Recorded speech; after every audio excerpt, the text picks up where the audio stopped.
Thailand की राजधानी Bangkok.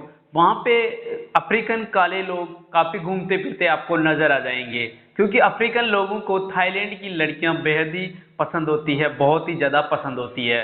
वो वहाँ पे आते हैं और कई दिनों तक मौज मस्ती करते हैं और अलग अलग लड़कियों के साथ जिस्मानी संबंध बनाते हैं। उनके साथ अलग अलग लड़कियों को उनको पसंद होते हैं और रोजाना अलग अलग लड़कियों के साथ वो शारीरिक संबंध बनाते हैं।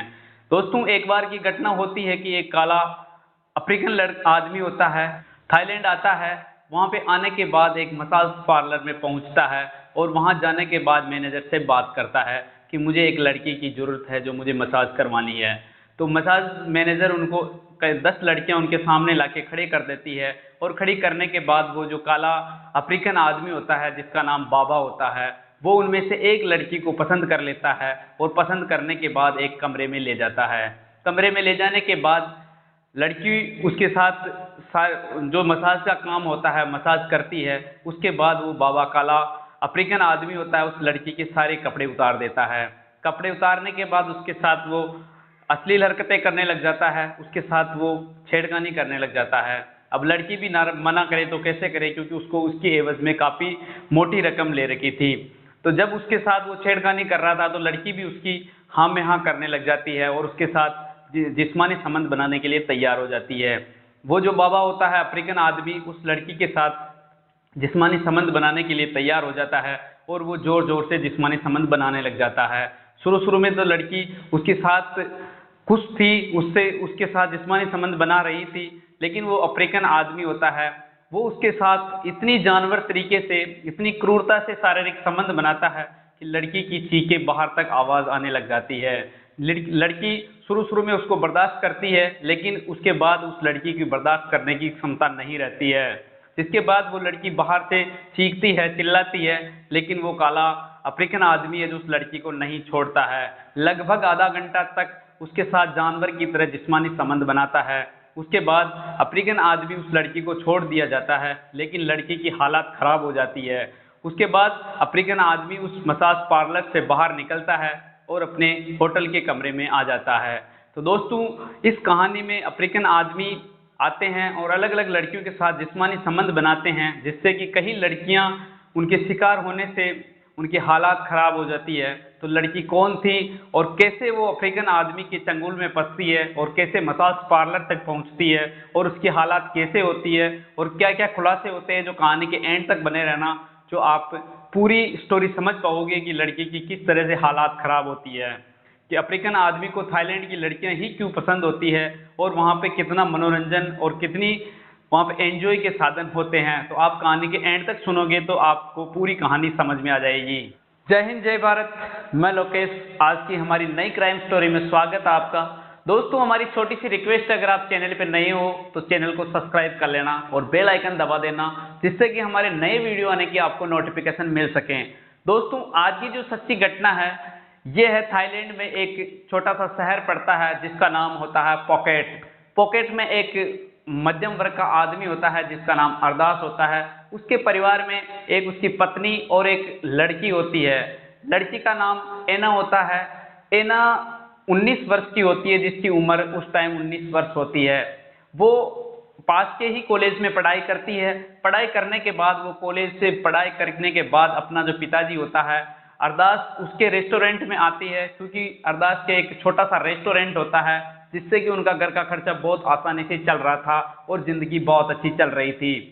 एना अपने कॉलेज से पढ़ाई करने के बाद घर आती थी और घर आने के बाद कुछ टाइम अपने पिताजी के रेस्टोरेंट में जाती थी और वहां जाने के बाद पिताजी का कुछ हाथ बटाया करती थी। अब एना बहुत बड़े विचार की लड़की थी, उसके मन में बहुत बड़े बड़े विचार आते थे, क्योंकि वो बहुत बड़ा रेस्टोरेंट खोलना चाहती थी और बहुत बड़ा बिजनेस करना चाहती थी। एना को नौकरी करने का शौक नहीं था। एना दिखने में बेहद ही खूबसूरत लड़की थी और वो बोलने में बहुत एक्सपर्ट लड़की थी। उसकी उम्र लगभग 19 वर्ष में भी वो लड़की ऐसी दिखती थी कि हर कोई आदमी उस पर फिदा हो जाता था, हर कोई इंसान उस पर लाइक करने लग जाते थे।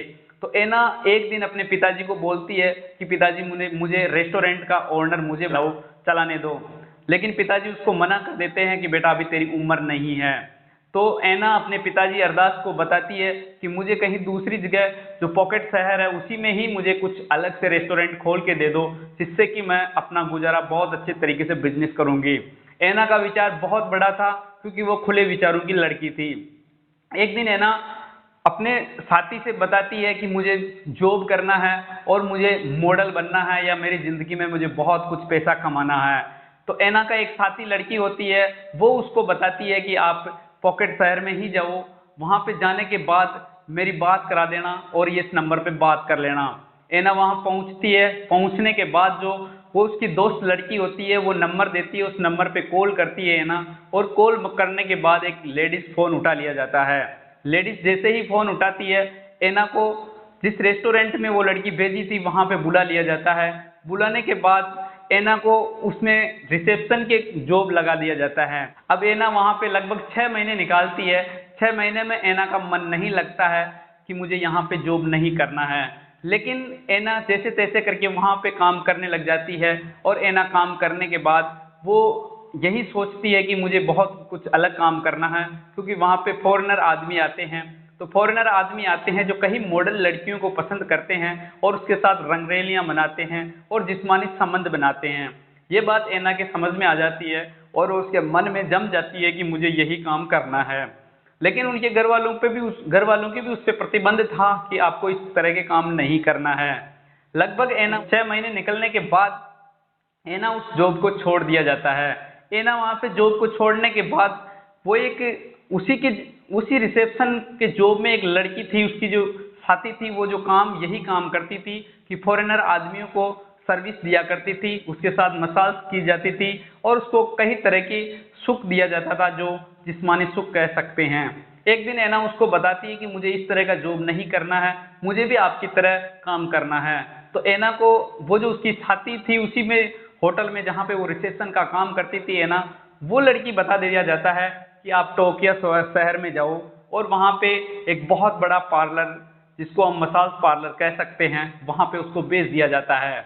अब जैसे ही भेज दिया जाता है वहाँ पे ऐना पहुँच जाती है।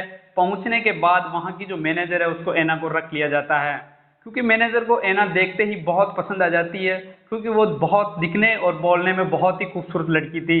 जैसे ही देखती थी ऐना पे वो मैनेजर फिदा हो जाती है और उसको वहां पे रख लिया जाता है। अब ऐना को वहां पे जहां पहुंचती है तो वहां पे पहले से ही 8-10 लड़कियां मौजूद थी। ऐना का वहां पे खुश हो जाता है कि अपने साथी लड़कियां यहाँ पे भी है। ऐना उसके माहौल में रहने लग जाती है और उनको पूरी अपनी जानकारी बताते हैं। वो मैनेजर उसको रख लेती है और उसके वहाँ के जो सारा कार्यक्रम होता है, जो काम किया जाता है, जो मसाज किया जाता है, उसके बारे में बताती है मैनेजर। ऐना उसको कुछ लगभग 10-15 दिन उसको काम में सीखती है, उसकी ट्रेनिंग लेती है। ट्रेनिंग लेने के बाद अब ऐना बोलती है कि अब मैं ये काम कर लूंगी। एक दिन मैनेजर उसको बताती है कि अगर आप ये काम कर सकते हो तो आप बताओ। तो ऐना उसके एवज में हाँ कर देती है। अब जैसे ही ऐना एवज में करती है तो कई लोग आते हैं जिसको फॉरेनर होते हैं, वो आते हैं और सब जट ऐना को ही पसंद करते थे, क्योंकि ऐना दिखने में बेहद ही खूबसूरत लड़की थी। अब उसकी उम्र भी बहुत कम थी, जिस कारण से जो भी फॉरेनर आदमी आते थे वो ऐना को ही पसंद करते थे। अब मैनेजर भी खुश होते थी, क्योंकि मैनेजर और ऐना के बीच में ये एग्रीमेंट हुआ था कि जो भी कस्टमर या जो भी फॉरेनर आएगा और आप जिसको सर्विस दोगे, जितना पेमेंट 50-50 होगा, आधा पेमेंट आपका और आधा पेमेंट मेरा। मैनेजर और दोनों के बीच में इस तरह की डील हो जाती है। डील होने के बाद ऐना कई तरह के ग्राहकों को और कई फॉरेनर कस्टमर्स को फ्री करती थी और उसको कई तरह की सर्विस दिया करती थी, जिससे कि ऐना काफी बहुत मोटी रकम पैसे कमा चुकी थी। ऐना लगभग वहां पे 4 महीने काम करने के बाद लगभग 12 सितंबर 2015 की बात होती है, काफी मोटी रकम लेके वो अपने घर पहुंचती है। घर पहुंचने के बाद उनके पिताजी के पास इतने मोटी रकम ले जाते हैं तो उनके पिताजी के होश उड़ जाते हैं, क्योंकि इतने पैसे कहाँ से लेके आई, तो जॉब करती थी तो इतना पैसे नहीं आ सकते। तो ऐना बताती है कि मैं साइड बिजनेस करती हूँ, इस कारण से मुझे एक्स्ट्रा इनकम आने लग गई, जिसके कारण से मैं इतने पैसे लेके आई हूँ। तो उनके पिताजी और माताजी खुश हो जाती है और खुश होने के बाद वो उनको बताते कि बहुत अच्छा बेटा, ईमानदारी से काम करना। तो ऐना वापस टोक्यो शहर पहुंच जाती है और टोक्यो शहर पहुंचने के बाद वापस से उसी काम में वो काम करने लग जाती है। तो ऐना वहां पे लगभग 5 महीने और वापस काम करती है और बहुत मोटी रकम कमाती है। अब मोटी रकम कमाने के बाद एना के मन में विचार आते हैं कि क्यों न हम अलग से अपना रेस्टोरेंट खोल लें, जिसके अंदर हम सभी मसाज सर्विस और हम जिस्मानी संबंध के बारे में कहीं बिजनेस करेंगे। तो एना उससे जहाँ पे वो इस तरह का काम करती थी उसको जॉब छोड़ दिया जाता है, और छोड़ने के बाद वो अलग से जगह लेके, क्योंकि एना के पास बहुत पैसे हो चुके थे, तो कुछ अलग से जगह लेके वो खुद का बिजनेस स्टार्ट कर देती है। अब एना जैसे ही बिजनेस स्टार्ट करती है तो वहाँ पे अलग अलग तरह के फॉरेनर आदमी आते थे और उनको वो वहाँ पे खुश करती थी, और एना काफ़ी बहुत चर्चित होने लग जाती थी है, क्योंकि वो दिखने में काफ़ी बेहद ही खूबसूरत लड़की थी। इस कारण से एना का वहाँ पे पूरा नाम चलने लग जाता है और कई तरह के वहाँ पे कस्टमर्स आने लग जाते हैं। तो लगभग सन 2016 की बात होती है कि एना के एक कस्टमर आता है जो अफ्रीकन आदमी होता है, जिसका नाम बाबा होता है। बाबा एना के मसाज पार्लर में पहुंचता है, और पहुंचने के बाद जो मैनेजर से पूछता है कि यहाँ पे लड़की की व्यवस्था हो जाएगी क्या। तो वहाँ पे मैनेजर बताते हैं कि हाँ बिल्कुल हो जाएगी, और बाबा को सभी चार्ज बता दिया जाता है। तो बाबा वहाँ पे खुश हो जाता है और वो भी एना को ही पसंद करता है। अब एना को पसंद करने के बाद बाबा एना को अपने कमरे में ले जाता है, और जैसे ही कमरे में ले जाता है एना और दोनों वहाँ पे बैठते हैं और कुछ टाइम के लिए बातें करते हैं। जब बातें पूरी हो जाती है तो वो जो अफ्रीकन आदमी होता है जिसका नाम बाबा होता है, वो ड्रिंक्स वगैरह कुछ करते हैं। ड्रिंक्स करने के बाद एना को भी पूछा जाता है कि आप भी कुछ ड्रिंक्स लोगी, लेकिन एना स्पष्ट मना कर देती है। मना करने के बाद जो बाबा होता है ड्रिंक्स करने के बाद उसके साथ अश्लील हरकतें करने लग जाता है। जब अश्लील हरकतें करने लग जाता है तो वो एना मना नहीं कर सकती, क्योंकि वो बहुत मोटी रकम ले रखी थी।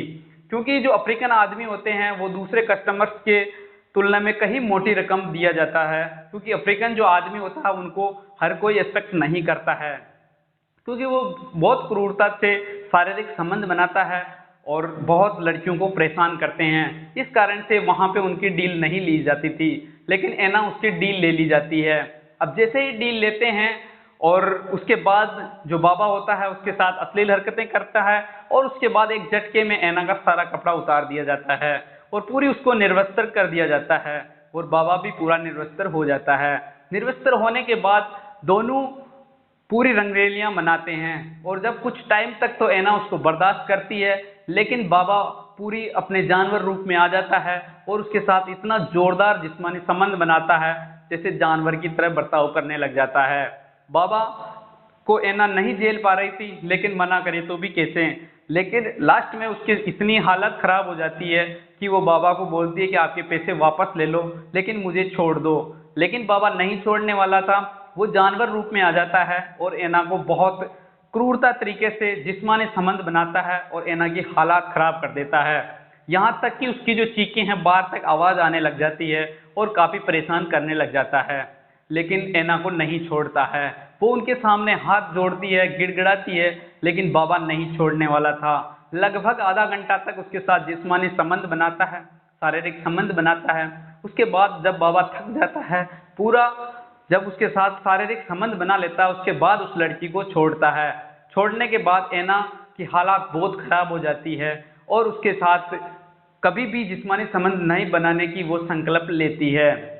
बाबा जब फ्री हो जाता है उसके साथ अपने कपड़े पहनता है और अपने होटल की तरफ रवाना हो जाता है, और उसके बाद उस एना को कई टिप्स देते हैं, लेकिन एना मना कर देती है। उसके बाद एना की हालत बहुत खराब हो जाती है, वो उसको हॉस्पिटल तक एडमिट कराया जाता है। एडमिट कराने के बाद एना कभी भी अफ्रीकन आदमियों की डील नहीं लेती थी, और वो उनके मन में ये विचार आ जाता उसके बाद एना को कि आज के बाद इस तरह का हम बिजनेस नहीं करेंगे, पैसे तो दूसरे तरीके से भी कमाया जा सकता है। तो एना उस दिन से उस काम को छोड़ दिया जाता है और बहुत बड़ा रेस्टोरेंट खोलती है, उसमें हर तरह का खाना और दूसरी तरीके की सुविधा दी जाती है। एना आज भी वहाँ पे बहुत बड़ा रेस्टोरेंट खोल के अपना बिजनेस कर रही है। उस दिन से उस काम को छोड़ दिया जाता है।